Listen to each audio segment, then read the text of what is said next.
ಅದು ಮಧ್ಯರಾತ್ರಿ ಹೊತ್ತು. ಅವರೆಲ್ಲ ಬೆಚ್ಚಗೆ ನಿದ್ದೆಯಲ್ಲಿದ್ರು.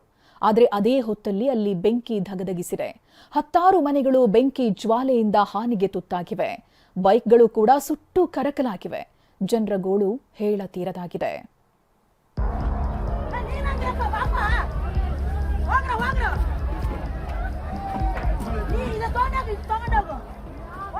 ಬಾಗಿಲು ಬಡ್ದು ಎಬ್ಬರಿಸಿದಾಗ ಎದ್ದು ಬಂದಿದ್ದೀವಿ, ಇಲ್ಲ ಅಂದ್ರೆ ನಾವಲ್ಲಿ ಸತ್ತು.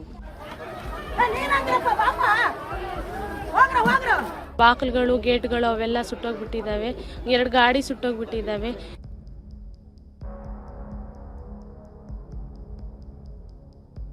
ಬೆಂಕಿ ಧಗಧಗಿಸಿತ್ತು. ಮನೆಗೆ ಹೊತ್ತಿ ಉರಿಯುತ್ತಿತ್ತು. ಬೈಕು ಆಟೋಗಳೆಲ್ಲ ಬೆಂದು ಹೋಗ್ತಿದ್ವು. ಕೂಗಾಡಿದ್ರು ಇಲ್ಲ, ಕಿರುಚಾಡಿದ್ರು ಇಲ್ಲ. ನೋಡ್ತಿದ್ದಂತೆ ಕೆಲವು ಸುಟ್ಟು ಭಸ್ಮ ಆಗ್ಬಿಟ್ವು.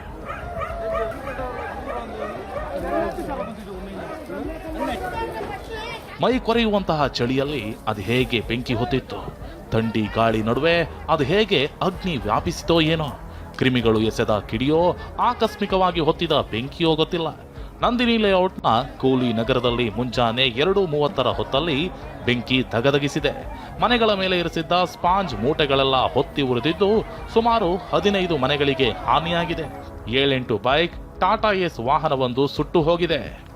ನಿನ್ನೆ ತಡರಾತ್ರಿ 2 ಗಂಟೆಗೆ ಕಾಣಿಸಿಕೊಂಡ ಬೆಂಕಿ ಏನಿತ್ತು ಅದು ಸಂಪೂರ್ಣವಾಗಿ ಒಂದು ಕಾಲೋನಿಯನ್ನೇ ಭಸ್ಮ ಮಾಡಿದೆ ಅಂತ ಹೇಳ್ಬೋದು. ಸದ್ಯ ಅದೇ ಜಾಗದಲ್ಲಿ ಇದ್ದೀನಿ, ನೀವು ನೋಡ್ತಾ ಹೋಗ್ಬೋದು. ಈಗಾಗಲೇ ಏನು ಮೇಲ್ಭಾಗದಲ್ಲಿದ್ದಂಥ ಸ್ಪಂಜಿಗೆ ಆ ಕಿಡಿ ಕಾಣಿಸ್ಕೊಳ್ಳುತ್ತೆ. ಅಂಥ ಸಂದರ್ಭದಲ್ಲಿ ಸಂಪೂರ್ಣವಾಗಿ ಏನು ಇಲ್ಲಿ ಇರುವಂತಹ ಮನೆಗಳು ಸಂಪೂರ್ಣವಾಗಿ ಭಸ್ಮ ಆಗಿರೋದು.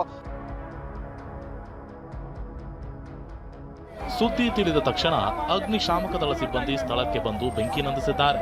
ಆದರೆ ಅಷ್ಟೊತ್ತಿಗಾಗಲೇ ಮನೆ ವಾಹನಗಳಿಗೆಲ್ಲ ಹಾನಿಯಾಗಿದ್ದು ಕುಟುಂಬದವರು ದಿಕ್ಕೆ ತೋಚದಂತಾಗಿದ್ದಾರೆ. ಅಲ್ಲ, ಆ ಕಡೆಯಿಂದ ಹತ್ಕೊಂಡ್ ಬಂದಿದೆ ಸರ್. ಯಾರು ಹತ್ತಿದ್ರು ಯಾರು ಹಾಕಿದ್ರು ಗೊತ್ತಿಲ್ಲ. 15 ವರ್ಷದಿಂದ ನಾವು ಈ ದೇವಾರ ಮಾಡ್ತಿದ್ದಾರೆ. ಬೇರೆ ಹುಡುಗರು ಯಾರೋ ತಗೊಂಬಂದು ಮಾಡ್ತಾರೆ, ನಮಗೆ ಗೊತ್ತಿಲ್ಲ.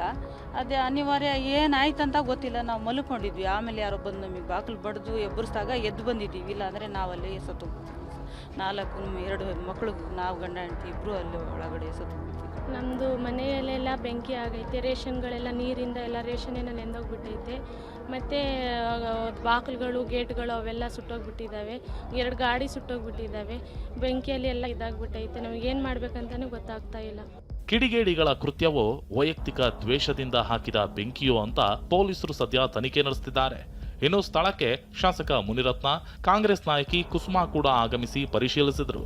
ಜನರಿಗೆ ಸಾಂತ್ವನ ಹೇಳಿದರು. ಅರುಣ್ ಕುಮಾರ್, TV9 ಬೆಂಗಳೂರು.